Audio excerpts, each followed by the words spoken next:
अंडों की खेती। एक वक्त का किस्सा है। काशान नगर गांव में एक आदमी रहता था जिसके पास बहुत पैसा और जमीन थी, लेकिन उसकी जमीन में बरसात होने के बावजूद भी फसल नहीं उगती थी। उसने अपनी जमीन में हर तरह का बीज बोया, लेकिन फसल मुरझा जाती और जमीन दोबारा बंजर हो जाती थी। ये बात उसके लिए बहुत परेशान कुन थी। मालिक, इस बार भी फसल मुरझा गई है, मैं अभी देख कर आ रहा हूँ। ये तुम क्या कह रहे हो? इस बार तो हमने जमीन में बीज भी बहुत महंगा बोया था, फिर भी फसल मुरझा गई। जी मालिक, फसल मुरझा गई है। मुझे तो लगता है इस जमीन पर कोई फसल नहीं उग सकती। मालिक, एक मशवरा है अगर आप मानो तो। हाँ मुंशी, बताओ क्या मशवरा है तुम्हारे पास? मालिक, मैं तो कहता हूँ इस जमीन को औने पौने रेट पर बेच दो। इस तरह तो आप अपना पैसा और मेहनत दोनों जाया करोगे। हाँ तुम ठीक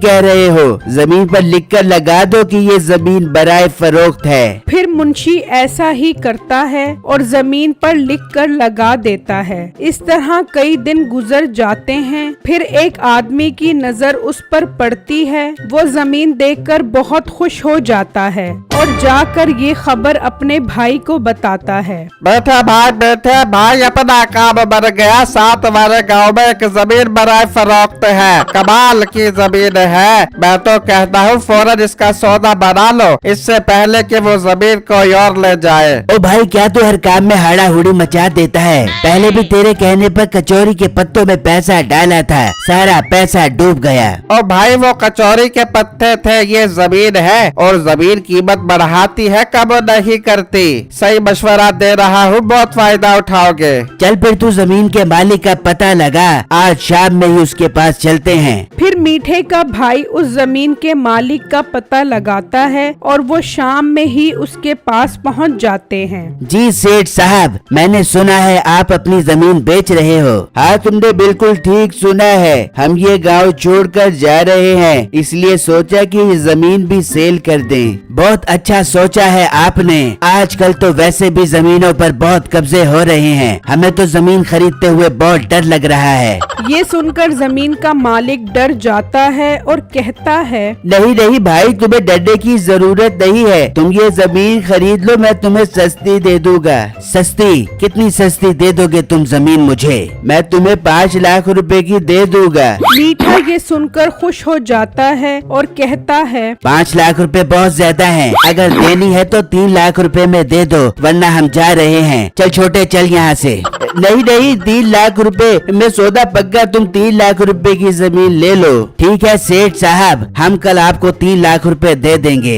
ये कहकर वो दोनों वहाँ से चले जाते हैं। अरे वाह बेटे भाई, क्या सौदा मारा है आपने। कसम से इतनी महंगी जमीन 5 लाख रुपए में भी नहीं, 3 लाख रुपए में हथिया ली। ओ भाई, जब उसने कहा कि हम ये गांव छोड़कर जा रहे हैं तो मैंने भाप लिया कि ये मजबूर हैं और अपनी सोने हीरे जैसी जमीन हमें किसी कीमत पर भी देने के लिए राजी हो जाएंगे। तो मैंने 3 लाख रुपए का पत्ता फेंका और वो सीधा पत्ता जाकर उसकी खोपड़ी पर लगा। और फिर भाई उसकी खोपड़ी मफलूज हो गई और हमारा सौदा बन गया। हाँ ऐसा ही है। अच्छा तू रुक, मैं अंदर से 3 लाख रुपए लेकर आता हूँ और फौरन जाकर वो जमीन खरीदते हैं, इससे पहले कि वो जमीन कोई और खरीद कर ले जाए। फिर मीठा अंदर आकर अलमारी से 3 लाख रुपए निकालता है तो उस वक्त उसकी बीवी सो रही होती है। मीठा जैसे ही पैसे ले जाने लगता है तो आवाज आती है, भागते हैं दबे पाँव के कोई जाग न जाबे। चोरी करने वालों की यही खास अदा है। खराटे मार के सोती है जो औरतें घर पे, मिठे जैसा शोरी फकत उनकी सजा है। ओ बेगम अभी मत रोक, बहुत प्यारा सौदा हाथ लगा है, इसीलिए पैसे लेकर जा रहा हूँ। मिठे मेरे से सयानपुत्ती न करे बेबियो, वो तो मेरी आंख खुल गई, वरना तो तूने साथ वाले हमसाये पे इल्जाम लगा देना था कि वो पैसे चुरा के ले गया।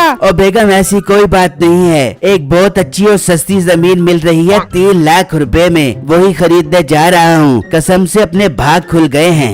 बस रहने दे, तू इतना सियाना कहाँ से आ गया जो अपने बाग खुल गए। सारा पैसा तूने सर्फ एक्सेल के झाग की तरह उड़ा दिया। मैं तो क्या, मेरे माँ बाप भी रुल गए। बेगम यकीन कर, बहुत अच्छा सौदा है। चल मैं वो जमीन तेरे नाम करवा देता हूँ, अब तो खुश है ना? हाँ ठीक है मिठे, अब मैं बहुत खुश हूँ। चल फिर आई लव यू बोल। आई आई लव यू सो मच्छी, कुछ मच्छियाँ। फिर मीठा पैसे लेकर बाहर आता है और वो दोनों पैसे जमींदार को दे देते हैं और उससे जमीन खरीद लेते हैं। अब उनका मिशन होता है उन पर अच्छी फसल उगाना। ये ले बेगम, पढ़ ले, तेरे नाम पर जमीन खरीदी है, अब तो खुश है ना? हाँ मिठे, मैं बहुत खुश हूँ। देख लो अब्बू जान, मिठे ने पूरे 2 बिघे जमीन मेरे नाम करवा दी है। अब अब्बू मेरे शोहर की इज्जत किया करो, अपने शोहर की बेइज्जती बिल्कुल ना बर्दाश्त कर बेबूंगी। हाय हाय बेटा, अब तो हम सब मीठे की इज्जत करेंगे। अच्छा मिठे, जमीन तो खरीद लिया, अब इस पर कोई अच्छी फसल उगा ले ताकि पैसों की लाने लग जाए। बेगम तू फिक्र मत कर, मेरे जहन में बहुत अच्छा आइडिया आया है। आज ही मैं जाकर मुजीरों से बात करता हूँ और जमीन ठेके पर दे देते हैं, हर महीने पैसे आएंगे।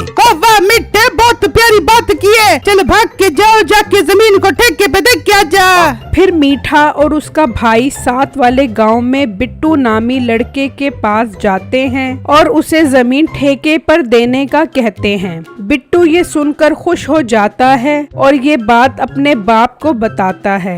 बेटा देख ले, अगर फसल में नुकसान हो गया तो हम इन्हें पैसे कहाँ से देंगे? अब्बू जाड़ा फिक्र मत करे, मैं दिन रात मेहनत करूँगा और जमीन में सोडा उगलने वाली फसल उगा कर रहूँगा। फिर अगले ही दिन से बिट्टू जमीन पर फसल उगाना शुरू कर देता है और शाम तक वो बहुत थक जाता है और घर आकर सो जाता है। अगले दिन जब वो खेत में जाता है तो देखकर हैरान रह जाता है कि फसल सारी की सारी मुरझा गई है।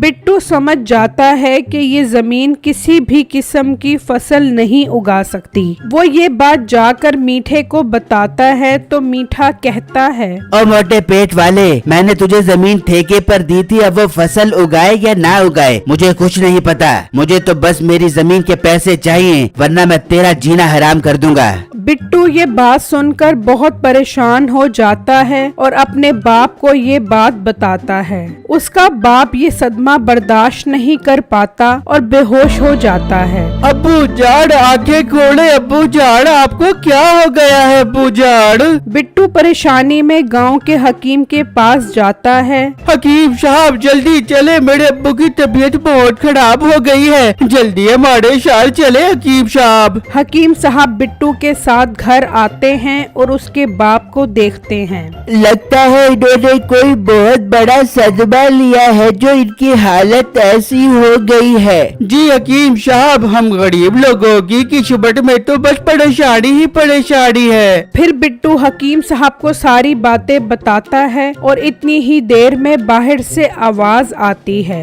ओ मोटे बाहर आ, मैं अपने पैसे लेने आया हूँ, अभी के अभी बाहर आ। यही आदमी है जिसने तुम्हें जमीन ठेके पर दी है? जी हकीम साहब, यही आदमी है और अब मुझे दिन रात पैसों के लिए तंग कर रहा है। तुम परेशान न हो, मेरे साथ बाहर चलो। फिर वो दोनों बाहर आते हैं। हाँ मोटे, मेरे पैसे निकाल अभी के अभी। मीठे भाई, मैं आपसे कह रहा हूँ आपकी जमीन ही खराब है, इस पर कोई फसल नहीं उग सकती। मेरी जमीन खराब है या तेरी नीयत खराब है? पैसे देता है या अभी पुलिस को बुलाऊं? बेटे मेरी बात सुनो, इस गरीब लड़के को 1 हफ्ते का टाइम दे दो। अगर ये 1 हफ्ते में तुम्हारे पैसे ना दे सका तो मैं तुमसे जमीन खरीद लूंगा। हाँ ठीक है, मगर मैं ये जमीन 10 लाख रुपए से 1 रुपया भी कम में नहीं बेचूंगा। ठीक है, मुझे सौदा मंजूर है। हकीम साहब, ये आप क्या कह रहे हैं? मैं इस बंजर जमीन के पैसे कहाँ से दूंगा? अब तुम जो मर्जी बोलो, अब हमारा सौदा पक्का हो गया है। मैं 1 हफ्ते बाद आकर 10 लाख रुपए ले जाऊंगा। ये कहकर मीठा चला जाता है और हकीम साहब बिट्टू को अपनी दुकान पर ले आते हैं और उसे अनमोल बीज देते हैं। ये कैसे बीज हैं हकीम साहब? बेटू, ये बीज जाकर जमीन में डालकर अंदर जाकर सो जाना, फिर देखना इसका कमाल। बिट्टू ऐसा ही करता है। वो बीज अंदर डालकर सो जाता है। फिर अगले दिन जब वो खेत में जाकर देखता है तो वहाँ अंडों की फसल उगी होती है। बिट्टू और उसका बाप ये देखकर बहुत खुश हो जाते हैं और अंडों की सप्लाई शुरू कर देते हैं। जल्द ही उनके पास बहुत सारा पैसा आ जाता है।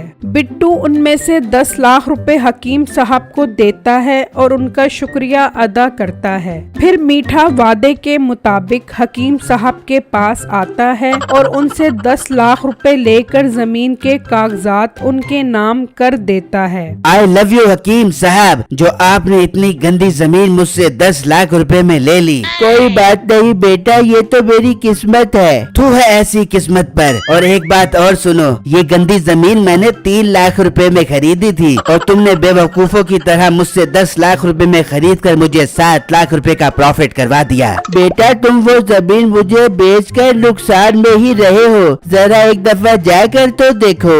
अभी देख लेता हूँ उस बंजर जमीन को जाकर, ऐसी क्या बात है। जब मीठा वहाँ जाता है तो देखकर हैरान रह जाता है कि जमीन तो अंडों की फसल से भरी पड़ी है। मीठा ये देखकर बहुत सदमे में आ जाता है और इसी सदमे की वजह से उसे बुखार हो जाता है। मेरी वीडियो को लाइक और मेरे चैनल को सब्सक्राइब जरूर कीजिएगा। शुक्रिया।